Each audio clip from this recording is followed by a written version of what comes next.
Hello, welcome to Conversations with Yemi Abimbo Davids, that platform where we discuss practical issues that will be of benefit to us all.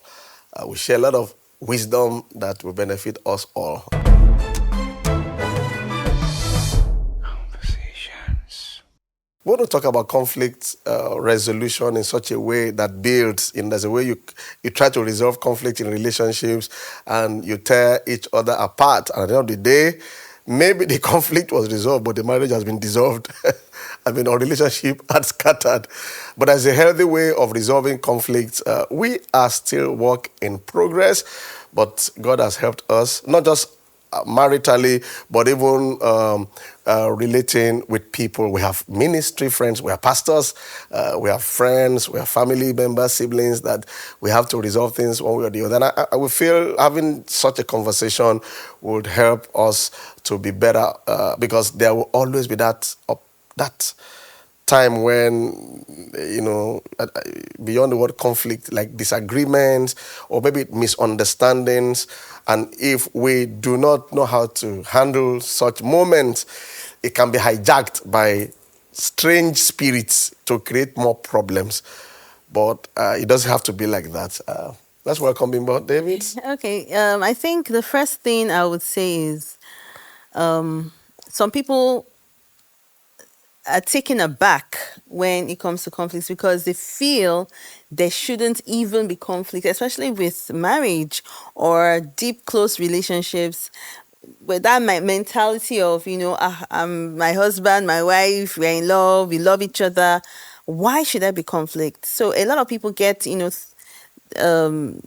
that first shocker for them that but I thought we know each other, I thought we love each other, why are we even fighting, or why are we having disagreement? So that's where it starts from for some people, where because they're not prepared enough, they feel. I had those mindsets at earlier years of our marriage where I felt I love my husband, we should get along, there shouldn't be any issues between us. But then I realized that first of all, having a disagreement with someone, your spouse or somebody, doesn't mean that you're bad or they're bad. It just shows differences, first of all, differences in personality, differences in background, differences in experience, differences in thoughts, in perspectives. That's the first place where it's okay.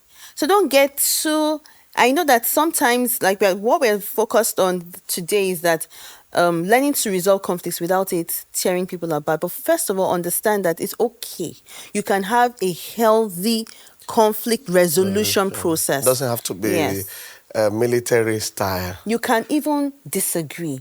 It's okay to disagree, but know that your disagreement should lead to getting to know the person better, understanding people, bonding better. Sometimes you disagree and you just leave it at that, but you can disagree, like we say, disagree to agree or something. You don't have to disagree and destroy yourselves. Yeah. Yeah, but from our experience and my experience as a leader, one major thing that I would want to speak to is how do you handle when you are wrong? I think it's a major question you must answer. If you can deal with that, a lot of things will be resolved. A lot. People are afraid of being wrong when it looks like he is wrong or she's wrong. The way you interpret it. It's called defensive. Yeah. So when you're afraid of being wrong or the way you interpret being wrong. Yeah. So somehow you want to appear like I'm never wrong. Like if you are wrong, you are not a human being, or you're falling short as a human being, as a man. How you interpret being wrong matters a lot. I've seen some men just that their child or their spouse is helping them see that they are wrong, everything scatters because of the way they interpret it. They don't want to ever be wrong. In fact, rather than accepting that they are wrong, they now start pointing out your own wrongs. Almost like, okay, I'm wrong once, you are wrong twice. And it's immaturity. It's how you interpret when you are wrong. When you are wrong doesn't mean you have failed. It doesn't mean you are less of a woman or less of a man. That is at the core of it, because conflict most of the time comes through, different perspective, or someone just goes wrong somewhere and the other party tries to help you. Yeah, maybe not in the best of ways at times, that you are wrong. How do you interpret being wrong? Do you see it as I failed completely? No. Do you see it as it's beneath me to fail? I'm wiser than that. If that is your mindset, well, pride is there, and that's a problem. Conflicts will not be resolved. Because if you don't resolve that, something happens. It's either you are always defensive because you don't like being wrong. Being wrong to you means like, I have failed as a man, I have failed as a human being. So you become defensive. Or if you feel it's beneath you, you are smarter than that, they are not understanding you, then you will not readily apologize because you feel I'm not wrong. So you'll be explaining away your wrongs, and then you keep wronging things, and then it's a recipe for a disastrous relationship. Not just in marriage. It can be a boss. It can be a colleague at work. They are never wrong. When you try to bring it out, they will explain, and people have learned to just leave them alone. But it's easier at work to just leave you alone. But when it comes to marriage, it's a different ball game entirely. So I just want us to be aware, how do I see when I'm wrong? How do I interpret it? Do I see it as, I'm more educated than that? I'm wiser than that. It can't be me. Or you see it as, no.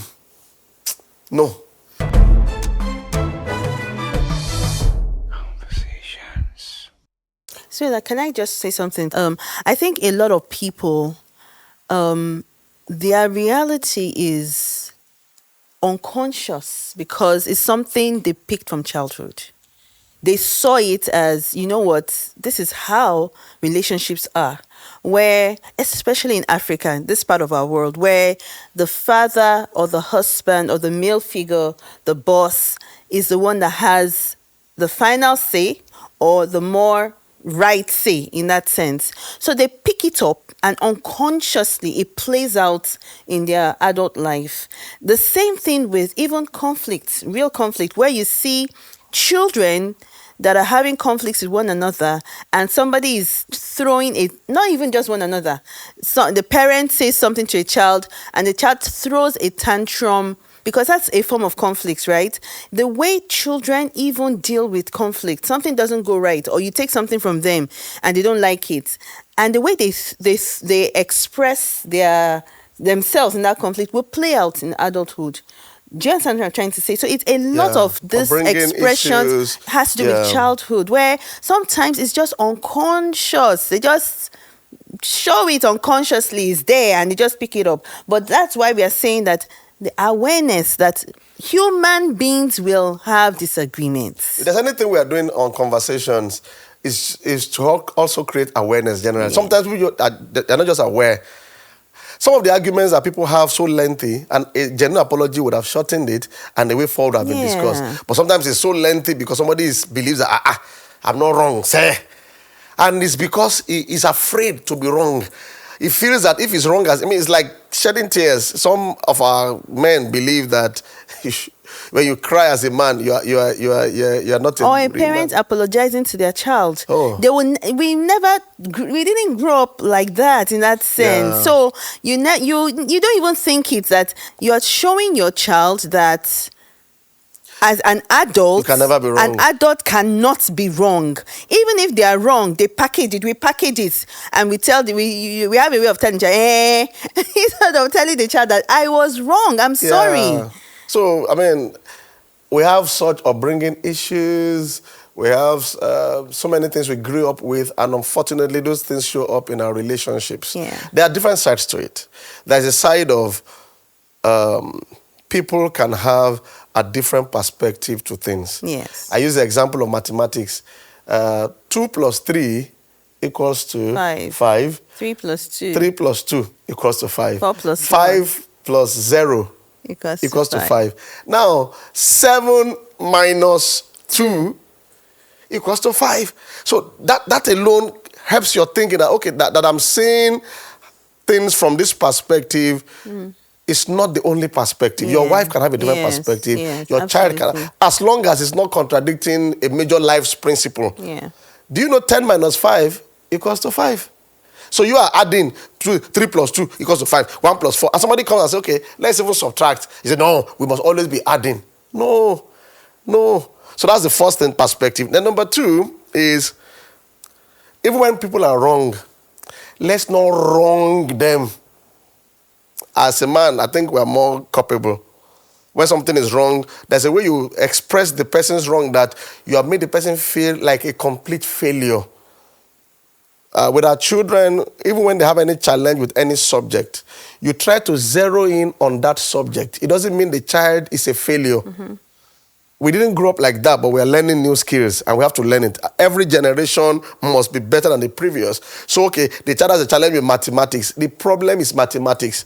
Okay, how do we tackle mathematics? Okay, you need to spend extra time with mathematics. I'm going to reduce your TV time because of mathematics. That's mathematics. But it doesn't change you as my son or daughter. I love you. And then if possible, add that I love the way you are doing well in English, in sciences, and other things. That's some validation. But we need to bring that also up to our day-to-day relationships with our spouses. If an area has a challenge, zero in on that area. Don't make the man look like he's a failure as a man, or make your wife feel she's a failure. When we do that, it helps us to resolve. Because sometimes it's such approach that makes the other person bring out the nuclear missile. Because you brought out ballistic missile over a banger issue. What's banger? A knockout. Something that's supposed to be like a knockout. Sorry, what's knockout? Knockout. Fire, like a firework issue. You now brought a ballistic missile. The person will bring out nuclear weapon to defend himself or herself. So that's why the thing escalates. Like something happens, you now come out with a armor tank. I thought at most it should be like a knock on the head. But now you came out with armor tank. It's too heavy for the person. So unconsciously, the person too can come out with ballistic missile. So I think that understanding will help us a lot. So that when people are wrong, how we help them see where they are wrong, perhaps will encourage understanding. Of course, there are cases where no matter how the person zeroes it, somebody is still maybe reacting. So that's why I said, when you are wrong, it doesn't mean you are wrong. When you are wrong over a matter, doesn't mean you are. And sometimes it's our interpretation. Somebody says, you've not done this well. But the person is hearing like, I've not done everything well. You now begin to talk, you just say you didn't do this thing well. Just take that side and let it be. Okay, so I think that awareness will help a lot.